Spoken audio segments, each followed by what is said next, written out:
ቅዱስ ገብርኤል ገዳም ስብከተ ወንጌል ክፍል ኃላፊ እንዲሁም ለሥላሴ የቅድስት ሥላሴ በተለየ መልኩ በዝማሬ አገልግሎት ሁልጊዜ ሳትለየን በቅዳሴው በዝማሬው በወንጌሉ ለመድረኩም ለአገልግሎቱም እንዲያው ለሰውም የምትመቸው ወንድማችን ሊቀ መዘምራን ቀሲስ መንዳዬ፣ የተወደዳችሁ የዚህ የካቴድራሉ ሰንበት ተማሪዎች፣ አባቶች፣ እናቶች፣ ወንድሞች፣ እህቶች ሁላችሁም እንደምን አደራችሁ? እንደምን አረፈዳችሁ? እግዚአብሔር አምላካችን የተመሰገነ ይሁን። ነቢዩ ሕዝቅኤል በትንቢተ ሕዝቅኤል ምዕራፍ 1 ቁጥር 12 ላይ ወኩሉ ይሐውር ቅድመ ገጹ፣ አንዱም አንዱ ወደፊት ለፊቱ ይሄዳል፣ ወደኋላ አያይም። ሀበሃሎ መንፈስ ይሐውር ህየ ይሐውሩ፣ አራቱ ሁሉ እያንዳንዳቸው መንፈስ፣ ፈቃደ ሥላሴ፣ የሥላሴ ፈቃድ፣ የሥላሴ ሐሳብ፣ የሥላሴ ምሪት ወዳለበት ይሄዳሉ። ወኢየዐውዱ በሁረቶሙ፣ በጉዟቸው ደግሞ ሲጓዙ አንዱ አንዱን እያየ አይገላመጥም።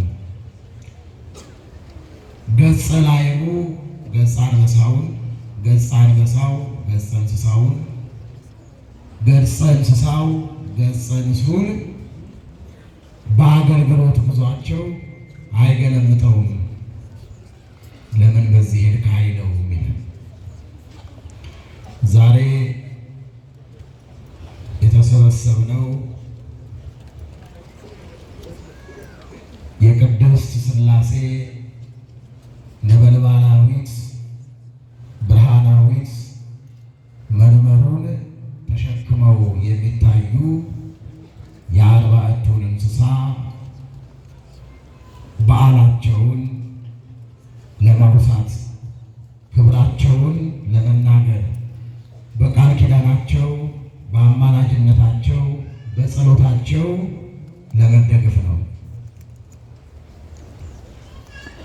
የኢትዮጵያ ኦርቶዶክስ ተዋሕዶ ቤተክርስቲያን ስለ አርባዕቱ እንስሳ እንዲህ ብላ ታስተምራለች።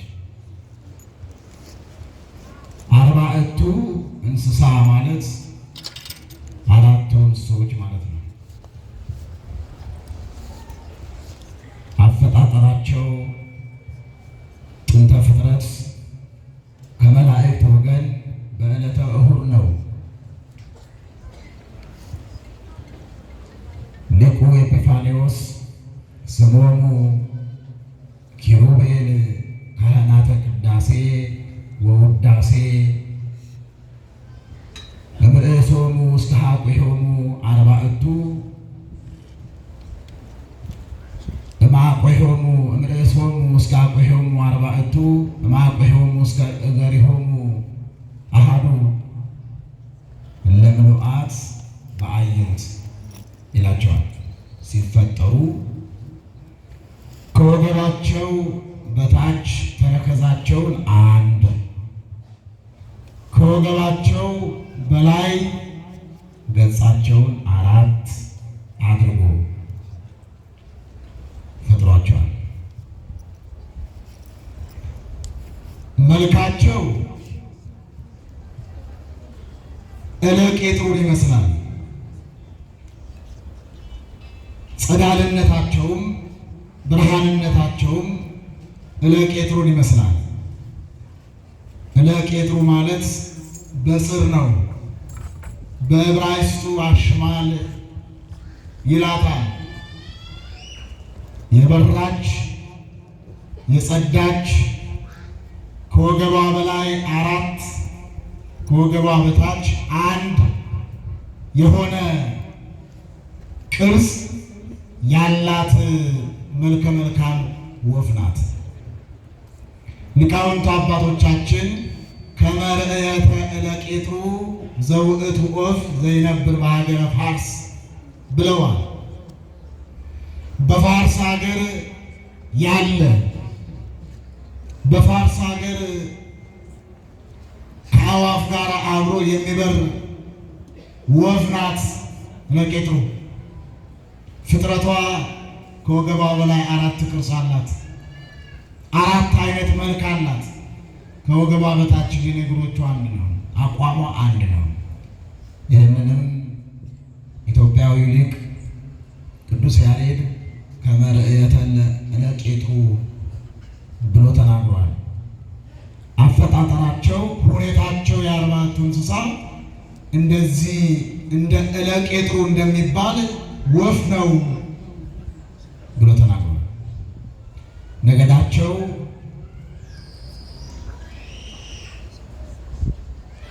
ኪሩብን ከኪሩቤል የነገደ ኪሩቤል አለቃቸው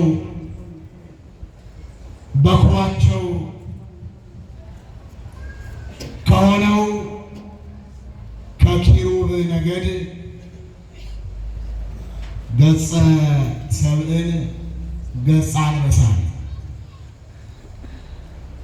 የአንበሳ መልክ ያለው የአንበሳ ቅርጽ ያለው እንደገና ከኪሩቤል ነገድ የሰው መልክ የሰው ቅርጽ ያለው አመጣ። ነገደ ሱራፌልን ከሚመራ ካለቃቸው ከሱራፌ ደግሞ ገጸ ንስር የንስር መልክ ያለው ማለት እንደ በሬ እንደ ላም በእግሩ የማይሽከረከር እንደ እባብ እንደ ዘንዶ በልቡ የማይሳብ ከፍ ብሎ እንደ ንስር እንደ አዕዋፈ ሰማይ የሚበረውን ንስሩን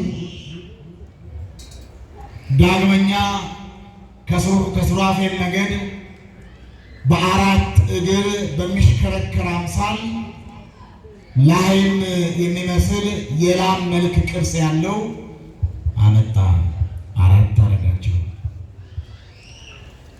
ይህንን 4 መልክ 4 ቅርጽ የሰጣቸውን መላእክት እንደ እንስሳ እንደ ንስር እንደ ሰውና እንደ ላም ተፈጥሯቸው እንደዛ ነው ማለት አይደለም። የኢትዮጵያ ሊቅ አባ ጊዮርጊስ ዘጋስጫ በታምኖ ቅዱሳን ላይ እንዲህ ይላቸዋል። ሰላም ለ4ቱ እንስሳሁ ለአብ እለ ይጸውሩ መንበሮ። የእግዚአብሔር አብ ብርሃናዊ መንበሩን ለሚሸከሙ ለ4ቱ እንስሳ ሰላም እላለሁ ይላል። እለ ስሞሙ አግረሜስ ዘውእቱ ገጸ አንበሳ። የአንበሳ መልክ የአንበሳ ቅርጽ ያለው መልአክ ስሙ አግርሜስ ይባላል። ወካልኡ አግርሜጥር ዘውእቱ ገጸ ሰብእ። የሰው መልክ የሰው ቅርጽ ያለው መልአክ ስሙ አግርሜጥር ይባላል። ወለሳልስ ገጹ ለላይም ወስሙ አርጣን። የላም ቅርጽ የላም መልክ ያለው መልአኩ ስሙ አርጣን ይባላል። በንስር የተመሰለው ደግሞ ባርቲና ይባላል ካለ በኋላ ወቀዳማዊ ገጹ ከማንበሳ። የመጀመሪያው መልአክ ገጹ እንዳንበሳ ነው። በአምሳለ ፈጣሪሁ እንደ ፈጣሪው እንደ አብ በአብ ይመሰላል። አንበሳ ብርቱ ነው። አንበሳ ሲያጓራ፣ አንበሳ ሲጮህ ፍጥረታት ሁሉ ጸጥ ይላሉ። ያረገዙም ካሉ ያለ ጊዜያቸው የአንበሳውን ድምፅ በሰሙ ጊዜ ይወልዳሉ፣ ምጥ ይዛቸዋል ይላል እንስሳትን። እግዚአብሔር ፈጣሪ ነው። እግዚአብሔር ካህሊ ነው። እግዚአብሔር ሁሉን አድራጊ ነው። ብርቱ ነው፣ ኃያል ነው እግዚአብሔር። ወካልእ ገጹ ከመ ሰብእ፣ ሁለተኛው መልአክ ቅርጹ እንደ ሰው ነው። ዘውእቱ በአምሳለ ወልድ፣ ይኸውም በወልድ አምሳል ነው። ውእቱ ነስአ ፍጹመ ሥጋዌ፣ እርሱ ኢየሱስ ክርስቶስ ፍጹም ሰው ሆኗልና። ወሳልስ ገጹ ከመ ንስር፣ የሦስተኛው መልአክ ቅርጹ መልኩ ንስር ይመስላል። ዘውእቱ በአምሳለ መንፈስ ቅዱስ፣ እርሱም በመንፈስ ቅዱስ ይመሰላል። መንፈስ ቅዱስ በአምሳለ ርግብ ወርዶ ታይተዋልና። ወካልኡ ወአርባዕቱ ወራብዑ ገጹ ከመ ላሕም፣ የአራተኛው መልአክ ቅርጹ መልኩ ላሕም ይመስላል በአምሳለ ቤተ ክርስቲያን ቅድስት፣ ይኸውም ሥጋውን በጻሕል ደሙን በጽዋ አድርጋ አወራርዳ የምታቀርብ የቤተ ክርስቲያን ምሳሌ ነው ብሎ ተናግሯል። በተጨማሪም በአንበሳ መልክ የአንበሳ መልክ የያዘው የአንበሳ ቅርጽ ያለው መልአክ ስለ እንስሳት ሁሉ ይጸልያል። በላም ቅርጽ በላም አምሳል ያለው መልአክ ስለ ቤት እንስሳ ይጸልያል። ገበሬው የሚያርደው የሚያወራርደው እንዳያጣ፣ የሚያርስበት እንዳያጣ ስለ ቤት እንስሳ ይጸልያል። በንስር አምሳል የንስር ቅርጽ ያለው መልአክ ስለ አዕዋፈ ሰማይ ይጸልያል። የሰው ቅርጽ የሰው አምሳል ያለው መልአክ ደግሞ ስለ ሰው ልጅ ይጸልያል። ማራቸው፣ ይቅር በላቸው፣ ራራላቸው፣ ከመከራ ሥጋ ከመከራ ነፍስ ሰውራቸው፣ ከሞተ ሥጋ ከሞተ ነፍስ ሰውራቸው፣ ዕድሜያቸውን አርዝምላቸው፣ ለንስሐ ሞት አብቃቸው ብሎ ይጸልያል። ስለ አርባዕቱ እንስሳ ሲነሳ በእርግጥ የአፈጣጠራቸውና የቅርጻቸው ሁኔታ እንኳን በመድረክ ሲነገር በጉባኤ ቤትም ረቂቅ ነው። አፈጣጠራቸው ድንቅ ነው። አፈጣጠራቸው ምስጢር ነው። ነገር ግን ከውቅያኖስ በጭልፋ እንደሚባለው ያህል እንናገራለን። ምዕመናን እኒህን ፍጥረታት ከፈጠራቸው በኋላ ያ የሥላሴ ነበልባላዊት መንበር ብርሃናዊት መንበሩን በእነርሱ ላይ ጫነባቸው። ፊታቸውን የአራቱን ፊታቸውን ከዓለም ዳርቻ ወደ መሃል ሳይሆን ከዓለም ዳርቻ በላይ ባለ ከጽርሐ አርያም በታች ያለውን ሰማይ ውዱድን በአህያም ቢሉ በፈረስ ላይ ኮርቻ እንደሚጫነው ጫነባቸው። ራማ አለ፣ ኤረር፣ ኢዮር፣ ኢየሩሳሌም ሰማያዊት፣ መንበረ መንግስት፣ ከዛ ሰማይ ውዱድ፣ ጽርሐ አርያም እንደ አባቶቻችን ትምህርት ሰማይ ውዱድን ከጽርሐ አርያም በታች ያለው ሰማይ ውዱድ ነው። ሰማይ ውዱድን እንደ ኮርቻ ጫነባቸው። ያ የሥላሴ መንበር አደረገው። ፊታቸውን የአራቱን ፊታቸውን በአራቱ ማዕዘን ከሰማይ ውዱድ ጀርባ አደረገው። እግዚአብሔር በዓለም ውስጥ ብቻ ያለ የሚመስላቸው ሰዎች አሉ። እግዚአብሔር ከዓለም ውጭ ነው። አይደለም ሰማያትን የዘረጋ ምድርንም የፈጠረ እግዚአብሔር ቀርቶ አርባዕቱ እንስሳ ከዓለም ውጭ ናቸው። ፊታቸው ከዓለም ውጭ ነው ያለው። ከሰማያት ከጠረፍ ጠረፍ ከአድማስ እስከ አድማስ በተወሰነው ልክ አይደለም፣ ከተወሰነው ውጭ ነው አይናቸው ያለው። ለአንዱ እንስሳ 4 ገጽ አለው፣ ለአንዱ እንስሳም 4 ገጽ አለው። ሊቃውንት አባቶቻችን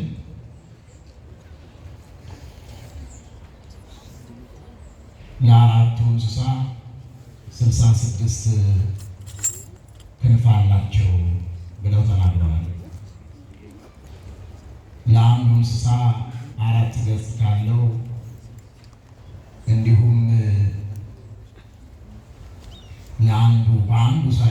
ያለው በአንድ በኩል ያለው እንስሳ 4 4 8 በአንዱ ገጽ ብቻ 16 ገጽ አለው። 16 ሲባዛ በ4 64 ገጽ አላቸው ብለዋል። ይህንን ታዲያ ምስጢረ ሥላሴን የሥላሴን ስራ የሥላሴን የአፈጣጠር ሁኔታ መመርመር ያስፈልጋል። ለዛ ነው አንዳንድ ጊዜ የቤተ ክርስቲያን ትምህርት መድረክ ላይ ወጥቶ ለማብራራት ቴሌቪዥን ላይ ወጥቶ ለመናገር ሰዓትም ጊዜውም ስለማይበቃ ሁልጊዜ ላዩን እናገራለን። የሆነ ሆኖ እንዲህ 40ቱ እንስሳ መንበሩን ከተሸከሙ በኋላ ስራ አዟቸዋል። ስራቸው ከጸሎት ባሻገር ምስጋና ነው። ምስጋና ነው። ሁልጊዜ ያለ እረፍት ማመስገን ነው። ምስጋናቸው ምግባቸው ምስጋና እንዲሆን ተሰርተዋል። ምግብ እንዳይሉ ምስጋናው ምግብ ይሆናቸዋል። ምስጋናው እንዳያደክማቸው የማይደክሙ ጽሩያን አድርጎ ፈጥሯቸዋል።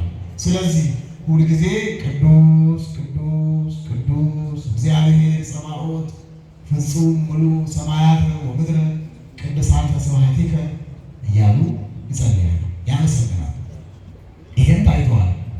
በትንቢተ ኢሳይያስ ምዕራፍ 6 ቁጥር 1 ጀምራችሁ ብትመለከቱ በዓመተ ሞተ ዖዝያ ብእክቦ ለእግዚአብሔር ዘይነብር ዲበ መንበሩ ነዋህ ወብሩክ ወምሉእ ወልዑል።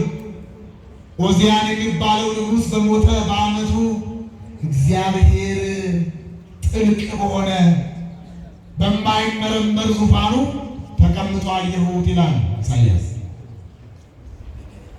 ተቀምጦ አየሁት። ወኪሩቤል ይቀውሙ አውደ 40ቱ እንስሳ ዙሪያ ታጥቀው ዙሪያው ተሰልፈው ነበረ። ወይኬልሁ ይጮሃሉ ወይብሉ እንዲህ ይላሉ፣ ቅዱስ ቅዱስ ቅዱስ እግዚአብሔር ጸባኦት ፍጹም ሙሉ ሰማያት ወምድር ቅዱሳተ ስብሐቲከ እያሉ ይጮሃሉ። ከዚህ ምስጋና የተነሳ ወተለዓለ መንፈቀ ኆኅትም ቃል ዘይኬልሁ ከምስጋናው ብዛት ከምስጋናው ጣዕም የተነሳ 7ቱ ሰማያት በምስጋና ተሽገረገገ።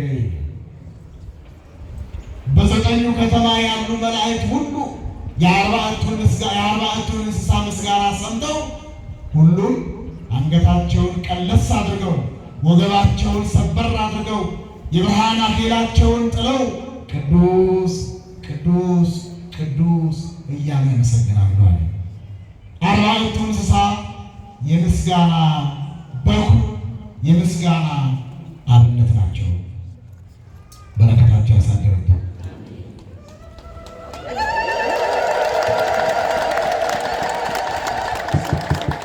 ሕዝቅኤል የተናገረውን ልናገርና ትምህርት ልጠቅልል። ሕዝቅኤል አንገታቸው ከወገባቸው በላይ ያለውን በአንድ በኩል ብቻ 14 ገጽ አለ፣ በ16 ገጽ አለ፣ በአንድ በኩል 16፣ በአራቱ ማዕዘን 16 16 16 16 ገጽ አለ እና እንዴት ነው የሚጓዙት? እንዴት ነው የሚያገለግሉት የሚለውን ልናገር። ይንቀሳቀሳሉ ወይ? አዎ ይንቀሳቀሳሉ። መንበሩ አይከብዳቸውም ወይ? ሲጀመር 40ቱ እንስሳ የሥላሴን መንበር አይሸከሙም። ሥላሴ ነው የሚሸከማቸው። ጸወርተ መንበር የሥላሴ መንበር የተሸከሙ የሚያስብለው ሥላሴ በኪሩቤል በ40ቱ እንስሳ ላይ ስለሚታይ ነው።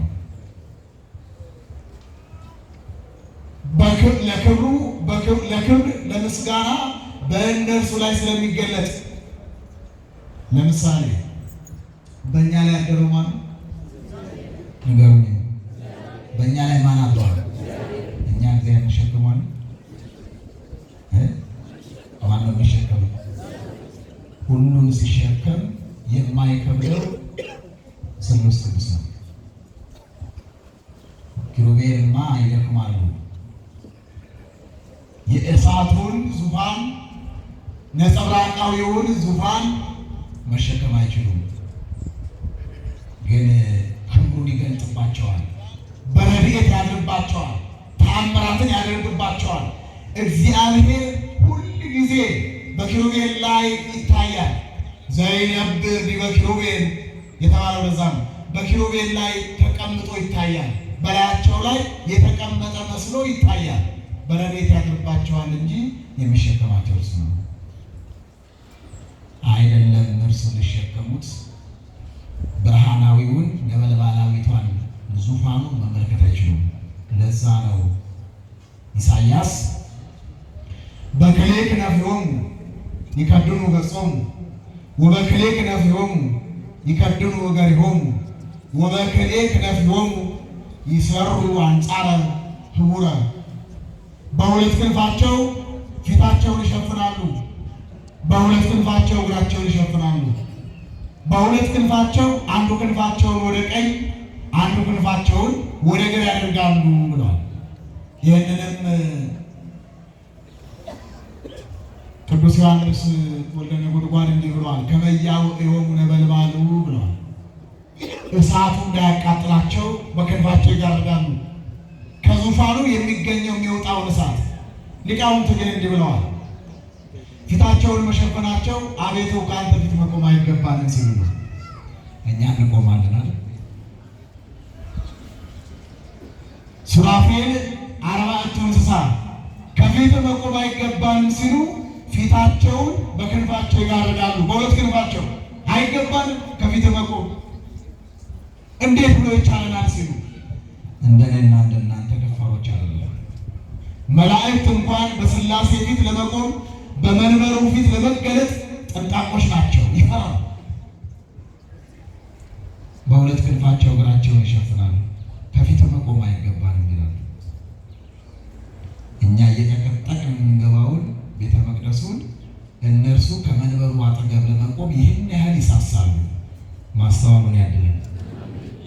በሁለት ክንፋቸው ወደ ቀኝና ወደ ግራ ያደርጋሉ ማለቱ አቤቱ ወደዚህም ትልከናለህ፣ ወደዚህም ታዘናለህ፣ እኛ እንሄዳለን፣ እዘዘን እንታዘዛለን ማለታቸው ነው።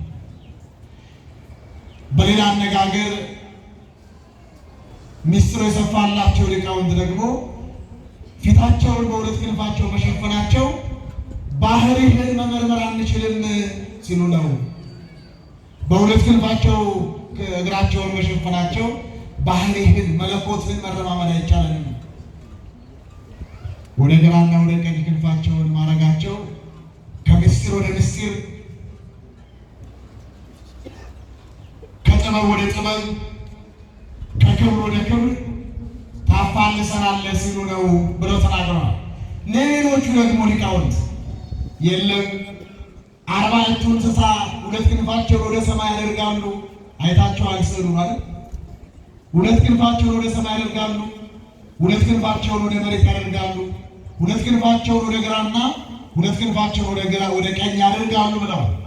ወደ ላይ ማድረጋቸው ቢወጡ አትገኙም ሲሉ ነው።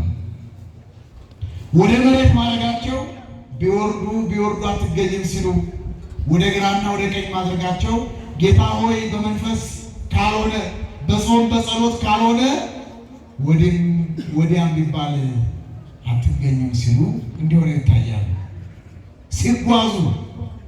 ሲጓዙ አንዱ በቀደደው መንገድ ሁሉም ተከትሎ ይሄዳል።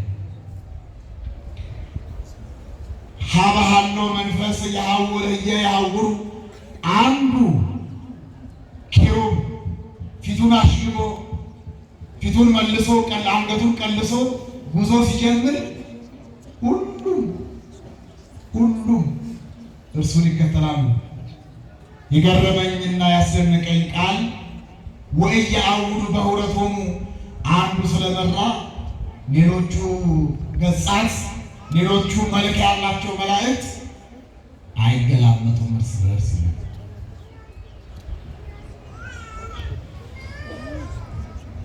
ከመገላመጥ እግዚአብሔር ይሰውረን።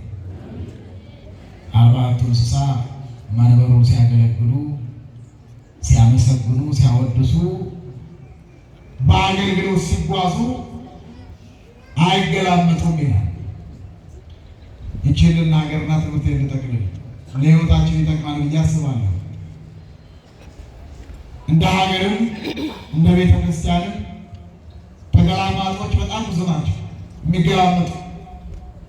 በተለይ በመንፈሳዊው ዓለም ግልምጫ አይጠቅምም። ምዕመናን እርስ በርስ እንዳትገላመጡ፣ እኛም አገልጋዮች እርስ በርስ እንዳንገላመጥ በሥላሴ መንግሥት በመንግሥተ ሰማያት በእግዚአብሔር ፊት ስንኖር በዓይናችን በጥቅሻችን በእጃችን እንዲሆን በልብሳችን እንዳንገላመጥ። ደግሞስ ምን የሚያስገላምጥ ነገር አለ? የትኛው መልካም ስብዕናችን የትኛው ትሑት ልቦናችን ነው ለመገላመጥ የሚያበቃል? እኔ ብዙ የሚገላመጥ ሰዎች አሉ። አንዳንዱ በፊቱ የሚገላምጣል፣ አንዳንዱ በዓይኑ የጎሪጥ እያየ የሚገለምጣል፣ አንዳንዱ ደግሞ በልብሱ፣ አንዳንዱ በሀብቱና በስልጣኑ ተመክቶ ሰውን የሚገለምጣል። ከመገላመጥ እግዚአብሔር ይሰውረን። የእግዚአብሔር መንግሥት የምትወረሰው ምዕመናን አንገትን ዝቅ ወገብን ታጠቅ ዝቅ በማድረግ እንጂ እንደ 40 እንስሳ በፍርሃት በረዓድ ሆኖ እንጂ በመገላመጥ የለም። እግዚአብሔር አምላካችን 40 እንስሳ እሊህን በጥበብ በረቀቀ ኃይሉ በእንዲህ ያለ አኗኗር ያኖራቸዋል። 40 እንስሳ በጸሎታቸው በአስርቆታቸው በልመናቸው ኢትዮጵያ ሀገራችንን እርስ በርስ ከመገላመጥ ይሰውሩልን። አዎ ብዙ ግልምጫ አለ ታውቃላችሁ። ኦሮሞ አማራውን ይገለምጣል፣ ትግሬው አማራውን ይገለምጣል፣ አማራው ሲዳማውን ይገለምጣል፣ ኦሮሞውም ደግሞ ሌላውን ይገለምጣል። እኔ አንድ ነገር ብቻ ልናገር። ትግሬው ለአማራው ጌጡ ነው፣ ውበቱ ነው፣ መከታው ነው። ኦሮሞውም ለጉራጌ፣ ጉራጌውም ለአማራ፣ አማራውም ለስልጤ፣ ስልጤውም ለጌዴኦ፣ ጌዴኦም ለጠንባሮ፣ ለሶማሌና ለጅጅጋ የኢትዮጵያ ሕዝብ እያንዳንዱ አንዱ ለአንዱ ሞገሱ ነው፣ ክብሩ ነው፣ መከታው ነው፣ አለኝታው ነው፣ ወንድሙ ነው፣ እህቱ ነው። ስለዚህ ኪሩብ ሳይገላመጡ ያገለግላሉ። ሳይገላመጡ በሥላሴ ዘንድ ከብረው ይኖራሉ። ተዋደው የሚመጣውን ክብር እየተቋደሱ የሀገራችንን በረከት ለመቋደስ የቤተ ክርስቲያናችንን መንፈሳዊ ሀብት ለማግኘት እባካችሁ ከመገላመጥ ሕይወት እንውጣ። ይቆያል።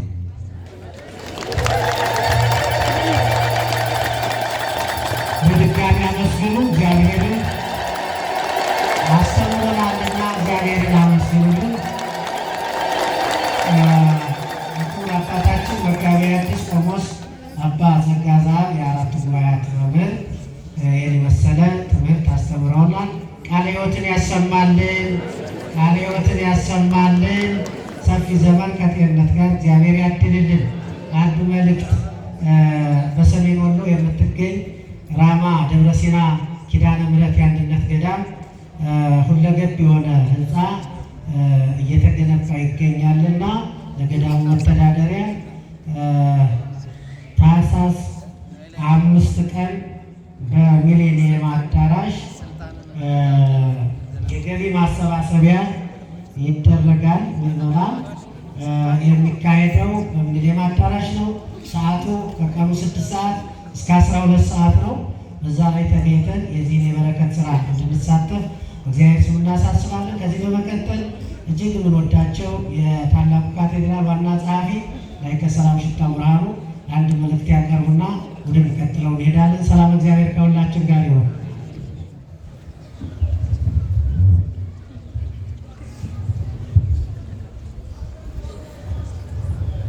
ክቡር መጋቤ ሐዲስ ቆሞስ በወልደ ገብርኤል የዚህ ታላቅ ካቴድራል ምክትል አስተዳዳሪ፣ ጊዜ ላለመውሰድ ሌሎችን አልጠራም። ክቡራን ሊቃውንተ ቤተ ክርስቲያን፣ የገዳማትና የአድባራት አስተዳዳሪዎች፣ ልዩ ልዩ ሰራተኞች፣ ይልቁንም የቤተ ክርስቲያናችን አምድ ምሰሶ የሆናቸው ምዕመናንና ምዕመናት እንደምን አደራችሁ?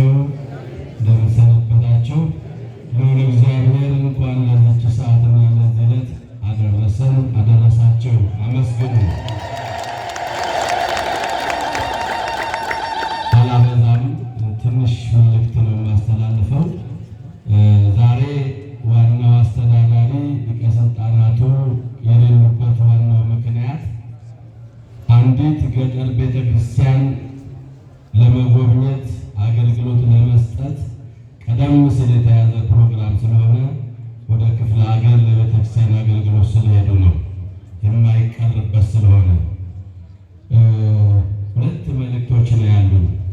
አንደኛው እንደሚታወቀው የቤተክርስቲያናችን እድሳት በብዙ ውጣ ውረድ በእናንተ እገዛና እርዳታ ይኸው የመጀመሪያው ምዕራፍ ተጠናቆ ታቦተ ሕጉ ገብቶ አገልግሎቱን እየሰጠ ይገኛል። የህንፃውን ርክክብ በዚህ በጥቅምት ወር አጠናቀን ርክክብ አድርገናል። የለቀማ ስራው ሲከናወን ቆይቶ ማለት ነው። ነገር ግን ከ50 ሚሊዮን ብር ወደ 20 ሚሊዮን ብር አውርደናል። 20 ሚሊዮን ብር ግን ይቀረናል። ይህን ለእናንተ ማሳሰብ ስለሚያስፈልግ ነው። በሁለተኛው ምዕራፍ ይህ ግቢው እንደምታዩት የላንድስኬፕ ስራ ጥናቱ ተጠናቆ በደንብ አድርገን ባለሙያዎቹ አምጥተው ገምግመን የሚካተተው ይሄ ይስተካከል የሚለው እንዲካተት ተደርጎ የውስጡ የማስዋብ ስራ፣ የመኪና ማቆሚያ ፓርኪንጎች፣ አሁን አንዳንድ ቦታ ላይ የታችሁ ከሆነ ጥሩ እያቆምን ያለ ነው። ነገር ግን ብዙ መኪና ሲመጣ አሁንም እጥረት አለው። ስለዚህ የአካባቢው ከተማው ተውቦ ይሄ መካከሉ ላይ ቁጭ ብሎ በጫካ ተሸፍኖ አካባቢው ተልከስክሶ ያለውን ስንመለከት ከካቴድራሉ ህንፃ ጋር አብሮ የማይሄድ ነው። ስለዚህ አሁን ወደ ላንድስኬፕ ስራ ወደ ውስጥ የማስዋብ ስራ እየገባን ስለሆነ ምዕመናን የራሳችን መኪና ማቆሚያ፣ የራሳችን ማስቀደሻ መጠለያ እንዲኖረን ቁጭ ብለን የምንጸልይበት የምናስቀድስበት አረፍ የምንልበት ሁሉ ተመቻችቶ የሚዘጋጅ ስለሆነ ለዚሁ አንድም ሁለትም ሶስትም እስከ 5ም ሆናችሁ በካሬ ሜትር ዋጋው ይወጣል፣ ይለጠፋል፣ ማሰራት ይገባናል። ይህን መልእክት ለማስተላለፍ ነው። ከዛ በኋላ ያለብን ዕዳ እንግዲህ 20 ሚሊዮን ብር ነው። እንደ መያዣነት ደግሞ ያለች ሪቴሽን የሚሏት ባለሙያዎች ከሚከፈለው ገንዘብ ላይ በ105 እየተቆረጠ የሚቀመጥ አለ። እሱ ወደ 200 ሚሊዮን ብር ከፍለናል። ያንን በ5 ብር ስናባዛ ወደ 10 ሚሊዮን ብር ይኖረናል። እሱ ግን ፋታ ይሰጣል። እንደዚህ እንደ ክፍያው ብዙ አያጣድፍም። ኮንትራክተሩ እጅግ ታግሶን የቤተ ክርስቲያን ጉዳይ ስለሚያውቅ እየለመንን ነው የምንሰጠው የምንለውን መልእክት ሰምቶ በትዕግስት እየጠበቀን ያለ ነው። እንግዲህ ኢትዮጵያ ንግድ ባንክ፣ አባይ ባንክ፣ አቢሲኒያ ባንክ፣ አዋሽ ባንክ፣ ንብ ባንክ፣ ዳሽን ባንክ በእነዚህ ባንኮች ላይ 7829 አገልግሎት ስለምትሰጥ በአጭር መልእክት በተለይ የሞባይል ባንኪንግ የምትጠቀሙ ሰዎች ካላቸው አሻራቸውን እንድታስቀምጡልን እናሳስባለን። ለሁሉም ለሀገራችን ሰላሙን፣ ፍቅሩን፣ አንድነቱን ይስጥልን። ወስብሐት ለእግዚአብሔር። አመስግኑልን ምዕመናን። እናንተ በመስማት እሳቸው በመሳጠር ተባብረውናል። ላይ ከሰላም ሽታው ብርሃኑ ቃለ ሕይወትን ያሰማልን። ምዕመናን እጅግ ታላቅ ኑሮ በመካከላችን አሉ። ታቦትን የተሸከሙ አባቶች በጣም እየተንቀጠቀጡ ነው ያሉት። ያው እንግዲህ ታቦት መሸከም የሚያውቁት ካህናት ናቸው። ስለዚህ እኒህ መምህራችን 10 ደቂቃ መልእክት ያስተላልፉ ወይስ ከዛ በታች እንዴት እናድርግ? እስኪ እናንተ መልእክታና በጭብጨባ ግለጹ። ሚካኤላ 10 ደቂቃ ህዝቦትን መልእክት ያሰሙ። ወደዚህ ይምጡ።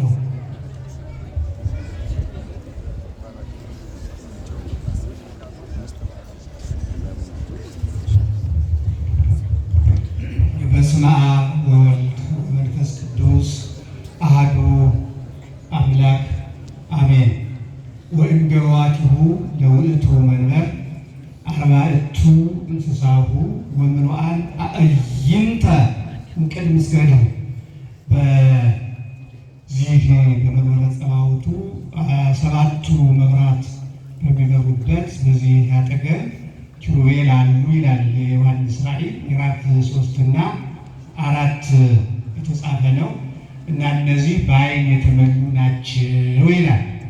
በነገራችን ላይ አምልኮት ሙሴ እግዚአብሔር ታቦቱን ሲቀበል በበረሃው ደብተራ ኦሪት እንድትታነጽ ወሰበከ ላቲ ልቀታተ ዘወርቅ አርባዕተ ለአርባዕቱ ገዋት የሚለው ደብተራ ኦሪት ስትታነጽ ስትሰራ እንደገና ታቦተ ጽዮን ከሰማይ ስትመጣ መጀመሪያ አምልኮት ሲጀመር ስዕላቸው የቅዱሳን የአርባዕቱ እንስሳ ስዕላቸው በዚች በቅድስተ ቅዱሳኑ በደብተራ ኦሪት እንዲቀረጽ ሙሴን ያዘዘ እግዚአብሔር ነው እና ከጥንት አምልኮት ከሕገ ልቡና ወደ ሕገ መጽሐፍ ሆኖ በታቦት አምልኮት ሲጀመር ከታቦቱ ግራና ቀኝ ስዕላቸው እንዲቀረጽ በኦሪት ዘፍጥረት በምዕራፍ 25 ከቁጥር 25 እስከ 22 ላይ በተጻፈው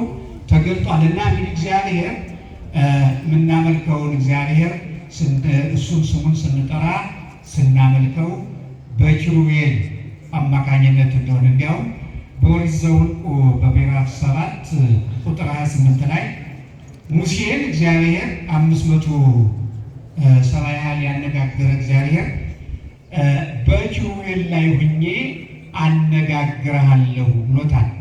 እና እንግዲህ ቅዱሳን ኪሩቤል በጣም ቅዱሳን ናቸው። የአምልኮት በታቦቱ ላይ ያሉ እነሱ ናቸው። በቤተ ክርስቲያን የተወደዱ ናቸው። እግዚአብሔርን የሚቀርቡ ናቸው። ወምሉዓን አዕይንተ እምቅድመ ምስገዱ በዓይን የተመሉ ማለት ደግሞ ብርሃናውያን በዓይን የተመሉ ማለት መምህራን የሚተረጉሙት እኛ የምንጸልየውን ጸሎት ይመለከቱናል። እያንዳንዱ ሰው ጸሎት የሚያሳርጉ ማለት ናቸው። እንግዲህ እነሱ በረከት ይደረብን። ቅዱሳን እግዚአብሔር ሲታይ የሚታዩ እነሱ ናቸው። ለምሳሌ አሁን ዛሬ አቡነ ኪሮስ ናቸው። እንግዲህ ኪሮስ ስላልተባሉ ትንሽ እኔ 10 ደቂቃዋን በኪሮስ ነው የምጨርሳት። ቅዱስ አቡነ ኪሮስ ኪሮስ በሉ ሁላችሁ። አባታችን አቡነ ኪሮስ ሮማዊ ናቸው። የንጉሥ ልጅ ናቸው። በየወሩ 8 ቀን ይታሰባሉ። እና አባታችን አቡነ ኪሮስ የመነኑት በወንድማቸው ምክንያት ነው። ወንድማቸው በገንዘብ ፍቅር ተውጦ እንደ መቆሚያ ስላሳጣቸው መንነው ገዳም ሄዱ ይላል። አስቄጥስ ነው የገቡ አባታችን አቡነ ኪሮስ እና ገዳመ አስቄጥስ እንደገቡ አባ በብኑዳ የሚባሉ ትልቅ ቅዱስ ከእሳቸው ጋር ሆነው ከበቁት ጋር አብረው ሆነው ህብስት ከሰማይ የወረደላቸው ሁለቱ ቅዱሳን ይጸልዩ ነበር። ጸሎታቸው የደረሰን አቡነ ኪሮስ እስቲ አቡነ ኪሮስ በሉላቸው። ዛሬ በዓላቸው ነው ዛሬ እና እነዚህ ቅዱሳን እየጸለዩ በጸሎት በትምህርት በተጋድሎ በትሩፋት ሳሉ ጋኔን የእግዚአብሔር እንግዳ ብሎ ለማደር ወደ በዓታቸው መጣ ይላል። ዋናው የተፈተኑበት እነሱ ወደ በዓታቸው ሲመጣ ተቀበሉትና እነሱ የሚመገቡት ከሰማይ የወረደ እንጀራ ነው።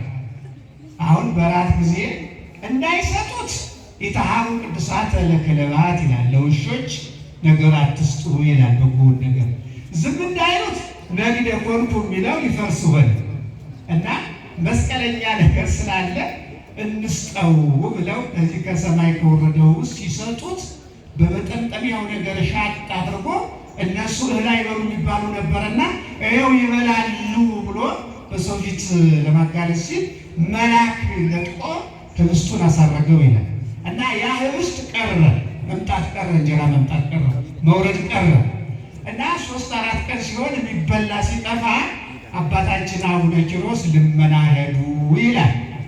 አባታችን አቡነ ኪሮስ ልመና ሄደው አንድ ሀብታም ሰው ሙቶ በጣም እምቢልታ እየተነፋ ሞቱ ከብሮ አዩ እና ልመና ደርሰው ሲመጡ እግዚአብሔር ስለተቆጣ አባ በብኑዳን አንበሳ ሰበራቸው ይላል።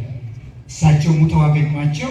አባታችን አቡነ ኪሮስ ከእንግዲህ ፍርድ ሕንፃ ላይ አልነሳም ብለው እዚያች ቦታ ላይ 40 ዘመን ዘግተው ሳር እስከሚበቅልባቸው ድረስ ጸለዩ ይላል። 40 ዘመን የጸለዩ ጸሎት ይደርባቸው ሁላችሁ። በ40ኛው ዓመት ያ ሰይጣን አባ በሙዳን ያስገደለ ሰይጣን ወደ አባ ኪሮስ መጣና የእግዚአብሔር እንግዳ መጣ፣ ቁጭ አለ፣ ተቀመጥ አሉት። ለዩትና እሳቸው የአባ በሙዳን ነፍስ ጌታ በመንግስተ ሰማያት በመካነ ቅዱሳን አሳይቷቸዋል። ኋላ ምን አሉ አባታችን አቡነ ኪሮስ ይህን ሰይጣን አንቺ ዋሻ ተነሽና በዚህ ሰይጣን ተዘጊበት አለ። ያቺ ዋሻ ተነስታ መጣ ክርችምችም ብላ ዘጋችው። ይህን ጋኔን ዘጋችው። የአባ በሙዳን አሁን ሀገራችን የገባው ጋኔን ይዝጉል እንደዚህ ይሰሩልን እና ዋሻይቱ እስከ ማይዜሩ ኪሮስ እስከ መቼ ነው በዚህ ዋሻ የምንዘጋጅታቸው? እስከ ኢየሱስ ክርስቶስ። በነገራችን ላይ ዋሻይቱ ተነሽና ዝጊበት ማለት አሁን ለምሳሌ ለይመብክሙ ሃይማኖት መጠነ ህጠተ ሰናፔ ወለይመትር ወለዝ ደር ፍልስ ወይ ፈልስ ሚል አሁን እንዲያው የሚቀጥለው ሰኞ 15 ቀን ጾመ ነቢያት ይገባል። እቺ ሶስቷ ጾም አብርሃም ሶርያዊ ይባላል። ይቺ ለይመብክሙ ሃይማኖት አብርሃም ሶርያዊ አንድ ሰው ምንት ካለች ተራራውን አንሳልኝ ብሎት ከዚህ በኋላ ለመናኙ አይኑን በወንጌል ምክንያት ለዋጣው ለቅዱስ ስምዖን ነግሮት ስምዖን ደግሞ ኮለል እየሰራ ጫማ እየሰፋ ዳም ይረዳ አይኑን ደግሞ ለክብረ ወንጌል ያወጣ ነው። እዚህ ላይ የሚተረጎም ነው እንግዲህ ሊቃውንት ያሉበት ነው። እና ያ ሲሳለቅ እደው አብርሃምና ስምዖን ተራራው 3 ቀን ጸልየዋል። እና ሲጸልዩ ተራራው ብድግ ቁጭ ብሎላቸዋል። እና ልክ አባታችን አቡነ ኪሮስም ተራራይቱን ነይና ሰይጣንን ተዘጊበት ያሉት በተለመደው የቅዱሳን ስርዓት ነውና አባታችን አቡነ ኪሮስ እንግዲህ ሰይጣንን የዘጉ ያንን ምክንያተ ስህተት የሆነውን የመጣውን ጋኔን በዋሻ የዘጉ አባት ስለሆነ ክፉውን ነገር ሁሉ ይዝጉልን። አሜን ወኛ ክፉውን ሁሉ ይዝጉልን። ሀገራችን የገባውን ጋኔን ይዝጉልን። አባታችን አቡነ ኪሮስ በጣም በግላቸው የታወቁ ቅዱስ ናቸው። ምእመናን እንዲያውም በዚህ በትግራይ ያሉ ወንድሞቻችን ሴቶችን ኪሮስ ይባላል። አሰባችሁ ወይዘሮ ኪሮስ ይባላሉ። ሴቶች ሰው ኪሮስ ይባላል እና በጣም መሀል የሚያስወልዱ በረከት ያላቸው እድሜ የሚያሰጡ ቃሊዳናቸው በጣም ታላቅ ነው። አሁን እኔ ያው ዝም ብዬ እንደው ለመናገር ነው እንጂ ለማስተማር አይደለም። ያው ትምህርቱ ስለተሰጠ እና እግዚአብሔር ከሁላችን ጋር ይሁን። የአባታችን የአቡነ ኪሮስ በረከት ይደርብናል። ደግማቸው አመስግኑ ልባካችሁ። እኒህ አባት ማስረዘምም ማሳጠርም ይችላሉ። አንደበታቸው ማር ነው። በእውነት ቢናገሩ አይጠገቡም። ግን ከሰዓቱ አንጻር ነው። ባካችሁ ለሶስተኛ ጊዜ ልንላቸው አመስግኑ። ከዚህ በመቀጠል የካቴድራላችን ምክትል አስተዳዳሪ የተከበሩ አባታችን መጋቢ አዲስ ቆሞስ አባ ወልደ ገብርኤል ቃለ ምዕዳን ይሰጣሉ። ወደ እርሳቸው እንሄዳለን። ሰላም እግዚአብሔር ከሁላችን ጋር ይሁን።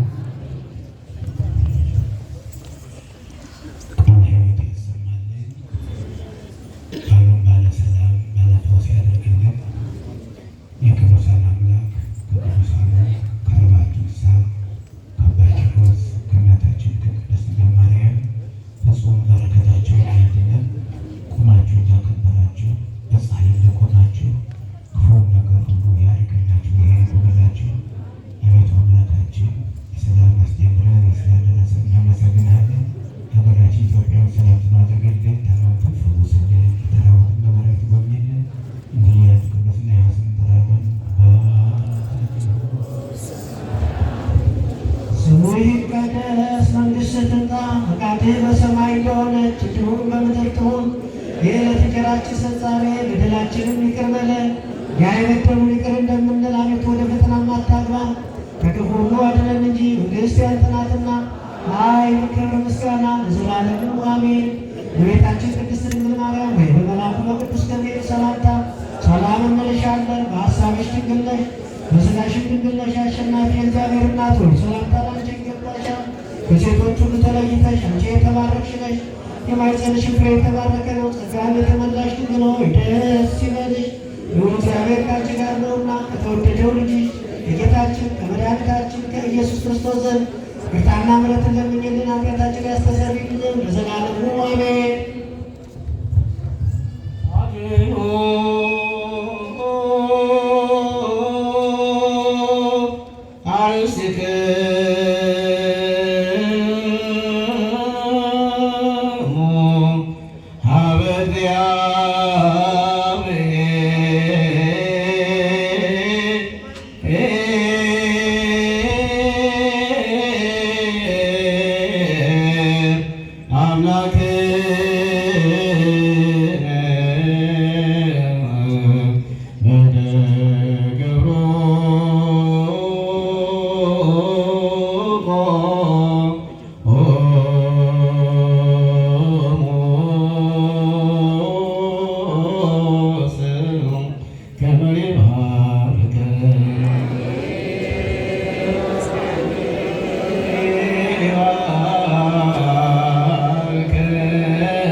Yeah.